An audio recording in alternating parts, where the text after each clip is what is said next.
everyone, my name is John Ludwig C. Gayapa from BSIT S2A. So ngayon, meron tayong panibagong activity sa aming subject na OS or Operating System, and it's activity OS B5. So itong B5 na to is about installation and configuration of DHCP server. So mag-start na tayo. So para makapag-install tayo ng DHCP server sa ating server, una, kailangan muna natin pumunta sa settings ng ating Oracle VM VirtualBox and iset natin yung server na yon into internal network. Once na maset na natin siya into internal network, then we can start na the server. So, next step tayo. Pagkatapos nating ma-start yung server, pwede nating i-customize yung server na yon and mag-a-add tayo ng roles. So sa pag-add ng roles, pipiliin lang natin yung DHCP server or i-check lang natin yung checkbox na yon. Once na ma-check na natin yung checkbox ng ating DHCP server, i-click lang natin lahat ng makikita nating next button. So makikita nyo dito sa ating mga images yung mga steps na ating dinedescribe.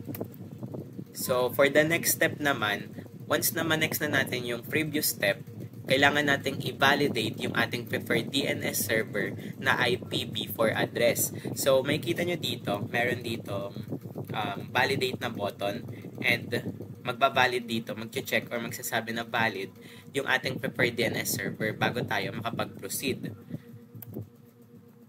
So, for the next step naman, kailangan nating i-provide yung mga necessary information for the number of male students per year and section given itong address na 10.0.0.0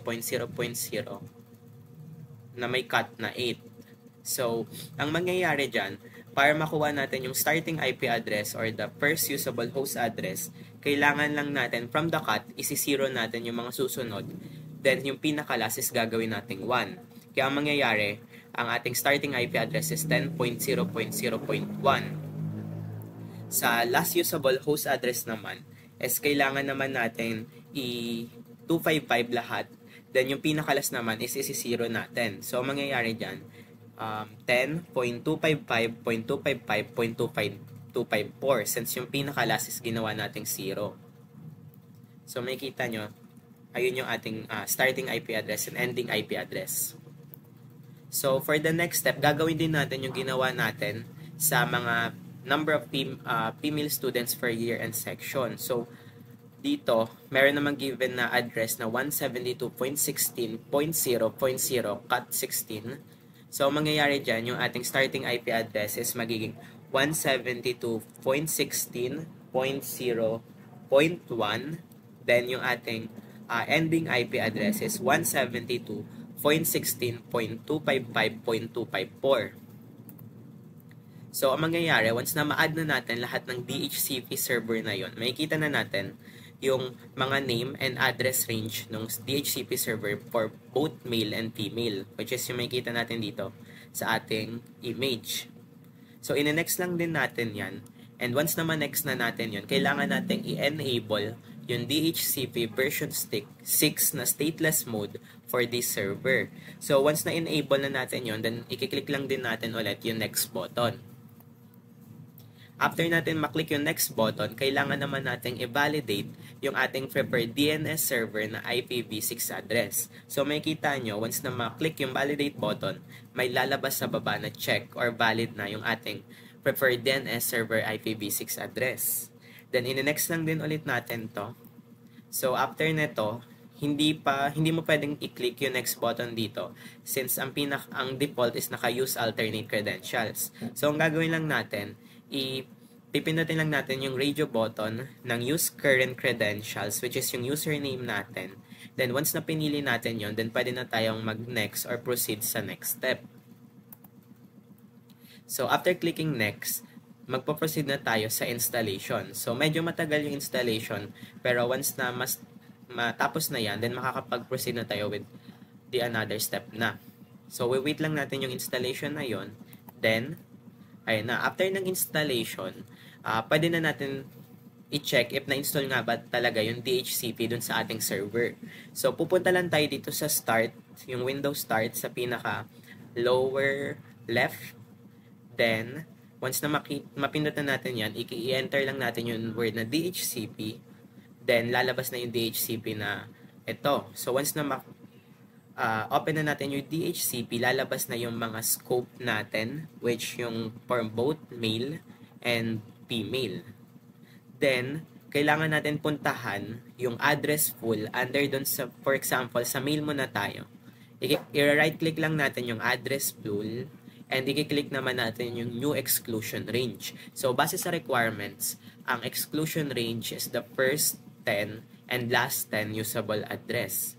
So, i-add lang natin yung exclusion range na yun based on our calculation. So, kung may given tayo na address na 10.0.0.0/8 para sa mail, so, ang mangyayari dyan, ang first 10 usable IP address niya ay malamang 10.0.0.1 up to 10.0.0.11. So, ito yung ating range, yung ating exclusion range base sa requirements na hinihingi for first 10 usable IP address. So, ang sinabi kasi sa requirements, first 10 and last 10. So, yung last 10 usable IP address naman ay 10.0.0.244 and 10.0.0.254. So, ito yung mga exclusion range na ilalagay natin sa mail. So, pag na-add na natin both yan, so ito makikita nyo na yung result. So, nakalagay na dyan yung IP address excluded from distribution. So, yung range na nilagay natin. So, gagawin din natin yun for female. So, sa given IP address nila na 172.16.0.0/16, ang ating first 10 usable IP address ay nagre-range from 172.16.0.1 at nagtatapos ng 172.16.0.11, then i-add lang natin. So, for the last 10 usable IP address naman, nag-range siya from 172.16.255.244 at nagtatapos siya from 172.16.255.254. Then, i-add lang din natin yung ating exclusion range na yon. So, once na ma-add na natin both, makikita nyo na sa ating result na na-add na yung exclusion range for female. So, both male and female ay lalagyan natin ng exclusion range base sa requirements na hinihingi. Then, next nyan, for the next step naman, kailangan natin pumunta sa scope option, which is sa baba lang siya ng reservation, and kailangan natin i-configure yon. So, i-check natin yung 003, which is meron dito sa scope option, right click, then may configuration dito. Then, pag na-configure natin yon, i-check muna natin yung ating checkbox na 0003 or the router, and nakalagay sa requirements na i-add natin yung server IP address. Do it for both male and female. Since ang server IP address ng aking server ay 10.0.0.5, so i-add ko siya dun sa ating router. Ita-type lang natin siya dito sa IP address at nilagyan ko siya ng name as server IP address. Then click add. So, gagawin ko yon both for male and both for female. So, makikita nyo dito yung scope options ng male is meron dito yung 003 router na standard. Then, dito rin naman sa scope options ng female is may 003 router na standard, which is yung value niya is 10.0.0.5 or may server IP address. Then, for the next step naman, is kailangan naman natin mag-configure ulit ng scope option and maglalagay tayo ng 006 or the server, and i-add natin doon yung server IP address, yung 8.8.8.8 or the address of the Google, and yung reserve IP address ng Google din, which is yung 8.8.4.4. And gagawin natin yun both male and female. So, makikita nyo dito, ang pag-add natin is, i-check lang natin yung checkbox ng 006 or the DNS server, and ilalagay natin yung first muna, which is yung 10.0.0.5, i-add natin yon. Ito yung server IP address. Then, yung 8.8.8.8, which is yung address ng Google.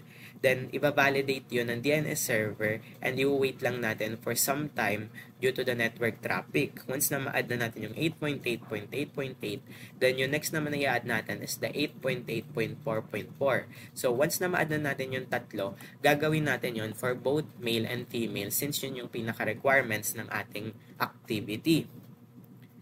So, makikita nyo dito sa ating result na sa scope options ng mail, meron na nakalagay na DNS server which is yung 006 and naka-standard siya and yung value niya yung nasa requirement. Yung 10.0.0.5, 8.8.8.8, and 8.8.4.4. And meron din nun sa ating number of female students. Meron ding 006 na DNS server na 10.0.0.5, 8.8.8.8, and 8.8.4.4. So, ang pinaka-last step, yun na, we are already finished na sa ating activity since nakuha na natin lahat ng mga, or nagawa na natin lahat ng mga requirements na pinapagawa sa ating activity. So, yun lang, that's all, and thank you for watching.